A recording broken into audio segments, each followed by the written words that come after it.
बुराई के पीछे मत भागो। कुरान में उनके बारे में एक और अहम बात समझने वाली है जो उनमें से बहुत बुरे लोग थे। अल्लाह बताता है कि उसने उन्हें इस दुनिया की आजमाइश का एक हिस्सा बनाया।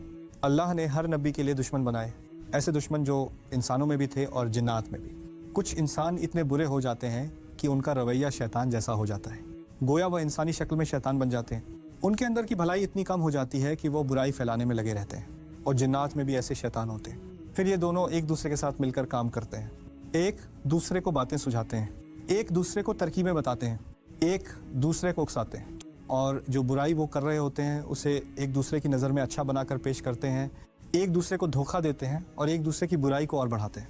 लेकिन अल्लाह ये भी साफ कर देता है कि अगर तुम्हारा रब चाहता तो ये लोग ऐसा कुछ भी करने के काबिल ना होते। तो फिर हमें क्या करना है? उन्हें छोड़ दो, उनके पीछे मत पड़ो, उनके बारे में इतना मत सोचो कि तुम्हारी पूरी ज़िंदगी उसी में उलझ जाए। मान लीजिए आपको पता चलता है कि कोई बहुत ख़तरनाक गिरोह है, उनकी कोई छुपी हुई जगह है, वहाँ क्या होता है, कौन जाता है, कौन क्या करता है, और फिर आप उसके बारे में वीडियो देखने लगते हैं, फिर एक और वीडियो, फिर एक और। धीरे धीरे ये जानकारी एक दिलचस्प चीज़ से बढ़कर आपकी दिलचस्पी बन जाती है, फिर आपकी दिलचस्पी जुनून बन जाती है, और फिर वही चीज़ आपके जहन पर छा जाती है।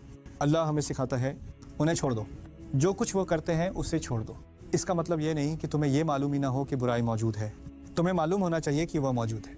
तुम्हें मालूम होना चाहिए कि कुछ लोग मिलकर बुराई करते हैं, एक दूसरे को उकसाते हैं, एक दूसरे को तरकीबें बताते हैं। लेकिन हर चीज़ की तह तक जाने की कोशिश मत करो, हर राज खोलने की कोशिश मत करो, हर छुपी हुई जानकारी के पीछे मत भागो, क्योंकि कुछ जानकारी ऐसी होती है जो आपकी हिफाजत नहीं करती, बल्कि आपकी दिलचस्पी को अपने काबू में कर लेती है। और सच ये है कि ऐसी चीज़ों की जानकारी बहुत दिलचस्प लगती है। आप सोचते हैं वाह ये तो मुझे पता ही नहीं था, फिर आप उसके बारे में और जानना चाहते हैं, फिर वीडियो देखते हैं, फिर डरावना बैकग्राउंड म्यूज़िक लगाकर देखते हैं, और धीरे धीरे आपको लगता है कि आप किसी बहुत बड़े राज के पीछे पहुंच गए। लेकिन सवाल ये है, क्या इससे आपकी ईमानदारी मजबूत हो रही है? क्या इससे आपका अल्लाह से रिश्ता बेहतर हो रहा है? क्या इससे आपकी ज़िंदगी की कोई समस्या हल हो रही है? नहीं। अल्लाह कहता है उन्हें छोड़ दो, क्योंकि अगर अल्लाह चाहता तो वो ऐसा कुछ भी ना कर पाते। इसका मतलब है कि जो कुछ हो रहा है वो भी अल्लाह के इल्म और इजाज़त के बाहर नहीं।